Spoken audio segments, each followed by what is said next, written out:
9వ తారీఖు ఆగస్టు నెల 2024 సంవత్సరం. ఈరోజు దేవుని వాగ్దానము. యోహాను సువార్త 14వ అధ్యాయము 27వ వచనము. శాంతి మీకు అనుగ్రహించి వెళ్ళుచున్నాను, నా శాంతినే మీకు అనుగ్రహించుచున్నాను, లోకమిచ్చినట్టుగా నేను మీకు అనుగ్రహించుటలేదు. సహోదరి సహోదరులారా, ఈ లోకం దృష్టిలో ఎంత గొప్ప కుటుంబమైనప్పటికీ వారి జీవితాలలో శాంతి సమాధానాలు లేకపోతే మనశ్శాంతి ఉండదు. ఎన్ని ఉన్నప్పటికీ మనసుకి ప్రశాంతత ఉండదు. ఎంతో మంది ఎన్నో సమస్యలతో బాధపడుతూ శాంతి లేక వారి మనశ్శాంతి కోసము ఏవేవో ప్రయత్నాలు చేస్తూ ఉంటారు.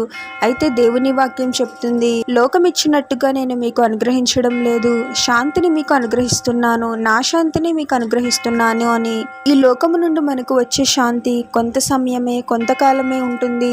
అయితే ప్రభు మనకు అనుగ్రహించే శాంతి శాశ్వతమైనది. అపవాది ఎప్పుడూ కూడా మన శాంతి సమాధానాలను దూరం చేయాలని మన జీవితాలలో గొడవలను, అలజడులను సృష్టిస్తూ ఉంటాడు. మీరు కూడా మీరున్న పరిస్థితిని బట్టి, శ్రమలను బట్టి శాంతి సమాధానాలు లేక బాధపడుతూ లోపల కృంగిపోతూ ఉన్నారేమో. ఒకసారి ప్రభువునకు ప్రార్థించండి.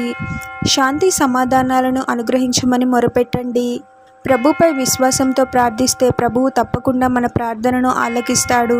మీకు శాంతి సమాధానాలు లేకుండా చేసే ప్రతి అపవాది క్రియ నుండి మీకు విడుదలను అనుగ్రహించి శాంతి సమాధానాలతో మీ జీవితాలను నింపుతాడు. ప్రార్థన. పరిశుద్ధుడైన యేసుక్రీస్తు ప్రభువా, మీ పరిశుద్ధమైన పాదాలకు వేలాది వందనాలు, స్తుతులు, స్తోత్రాలు చెల్లించుకుంటున్నాము తండ్రి. మరొక నూతన దినములోనికి మమ్మల్ని క్షేమంగా ప్రవేశింపచేసిన దేవా, మీకే స్తోత్రం ప్రభువా. లోకంలో ఎంతో మంది శాంతి సమాధానాలు లేక ఎవరితో చెప్పుకోవాలో తెలియక లోపల బాధపడుతూ కృంగిపోతూ ఉన్నారు తండ్రి. అటువంటి వారిని మీరు దర్శించండి ప్రభువా. మాకు శాంతి సమాధానాలు లేకుండా చేసే ప్రతి అపవాది క్రియ నుండి యేసు నామములో మాకు విడుదలను అనుగ్రహించండి తండ్రి.